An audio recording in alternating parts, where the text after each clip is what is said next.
Pour terminer ce chapitre, nous allons évoquer les deux autres bases fréquemment utilisées en informatique.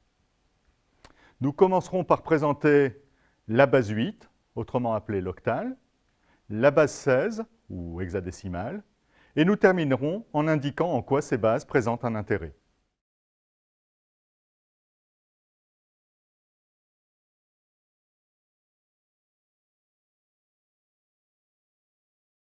Les informaticiens préfèrent parfois travailler avec des nombres écrits dans deux autres bases que la base 2. La représentation en base 8 des nombres repose sur un alphabet de 8 chiffres, les chiffres de 0 à 7. Et elle est nommée représentation octale. La représentation en base 16 des nombres repose, elle, sur un alphabet de 16 chiffres. Les chiffres de 0 à 9, auxquels on ajoute les 6 premières lettres de l'alphabet latin, c'est-à-dire les lettres de A à F. Cette représentation est appelée représentation hexadécimale.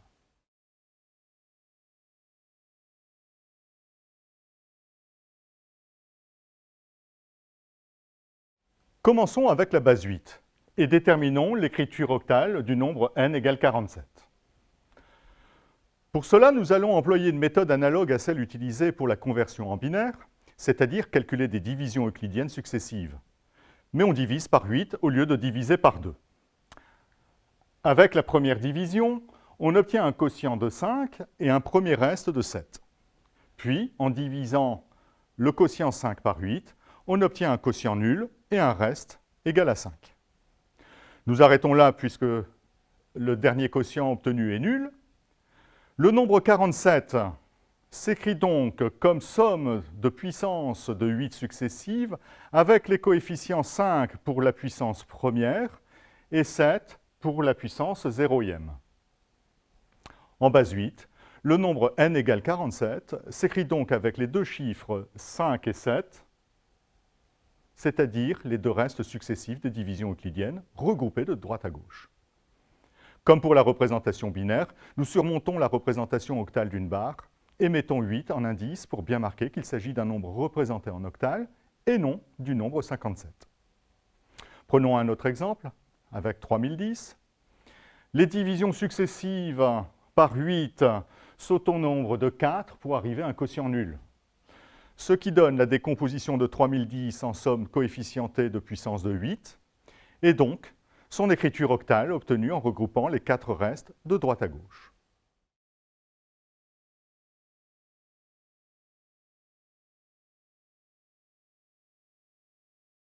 Observons un instant l'écriture octale des nombres de 0 à 20. Les nombres de 0 à 7 s'écrivent tous avec un seul chiffre. À partir du nombre 8, il faut au moins 2 chiffres pour les représenter en octale. Les nombres de 8 à 15 s'écrivent tous avec 2 chiffres, le premier étant un 1.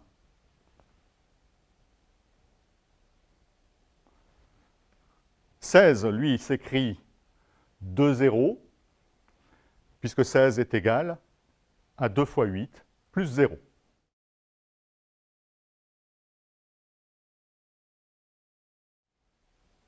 Comme pour le binaire, le langage Python offre des fonctionnalités pour travailler sur la représentation octale des nombres. La fonction oct est l'équivalent de la fonction bin que nous avons vue dans la partie précédente. Par exemple, si on applique cette fonction à l'entier n égale 47, Python nous répond avec la représentation octale sous forme d'une chaîne de caractères préfixée par 0O. Voici un nouvel exemple avec 3010 et un autre avec un entier négatif. Comme pour le binaire, on peut écrire directement les nombres en octales. Pour cela, il suffit de préfixer leur écriture par 0O. Ainsi, le nombre 0O57 est reconnu par Python comme étant l'entier 47. Enfin, rien n'interdit dans une même expression de mêler écriture décimale et octale. L'expression 2 fois 0O57 vaut bien 94.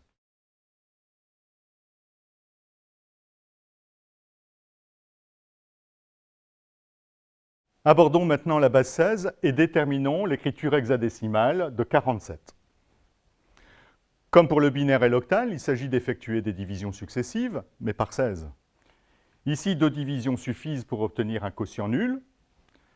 De ces divisions, on peut déduire que 47 se décompose en 2 fois 16 puissance 1 plus 15 fois 16 puissance 0. Ainsi, 47 s'écrit 2f, le symbole f étant utilisé comme chiffre hexadécimal pour désigner le nombre 15. Avec le nombre 3010, il faut 3 divisions successives par 16 pour obtenir un quotient nul, et constater que 3010 s'écrit 11 fois 16 puissance 2 plus 12 fois 16 puissance 1 plus 2 fois 16 puissance 0, et en déduire l'écriture hexadécimale de ce nombre, BC2, B étant utilisé pour désigner 11, et C pour désigner 12.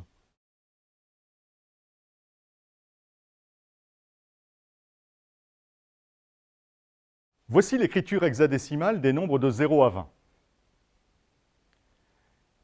Les nombres de 0 à 15 s'écrivent avec un seul chiffre hexa.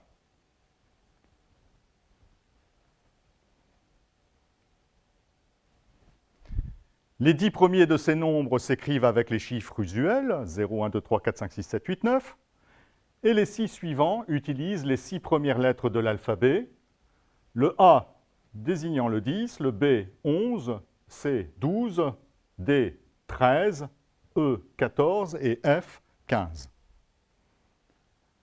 À partir de 16, il faut au moins 2 chiffres hexa pour représenter les nombres. Et le plus grand nombre pouvant s'écrire avec 2 chiffres hexa est naturellement représenté FF. C'est un nombre qui vaut donc 15 fois 16 plus 15, c'est-à-dire 255.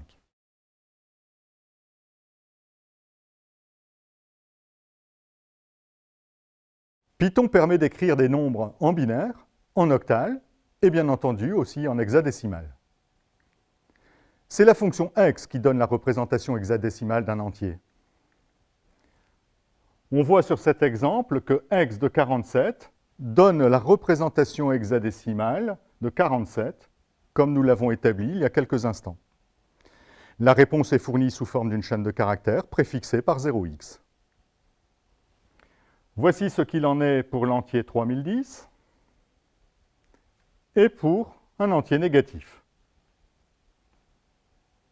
Si on le souhaite, on peut écrire les nombres en hexa. Il suffit pour cela de faire précéder leur écriture hexadécimale par 0x.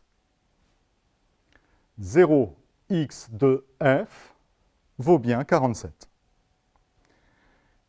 Et comme on l'a vu pour le binaire et l'octal, rien n'interdit de mêler des écritures dans des bases différentes. 100 moins 0x de f est bien égal à 53.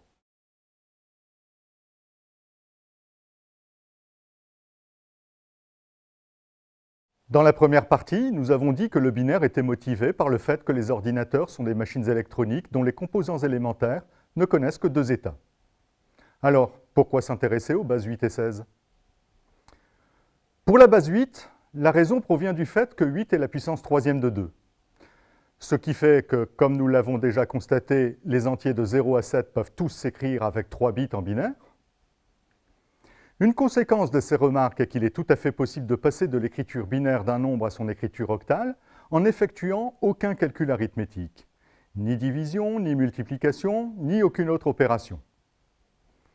Si on dispose de l'écriture binaire d'un nombre et qu'on souhaite obtenir son écriture octale, il suffit de regrouper les bits par paquet de 3 en partant de la droite et de remplacer chacun de ces paquets par le chiffre octal correspondant.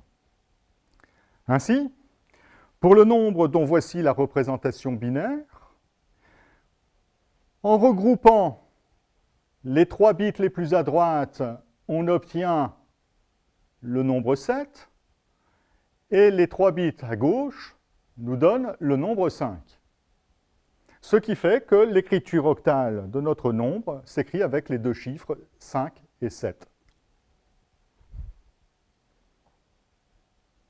Bien entendu, l'opération inverse de conversion de l'octal en binaire se fait en inversant le procédé qu'on vient de décrire et ne nécessite elle aussi aucune opération arithmétique.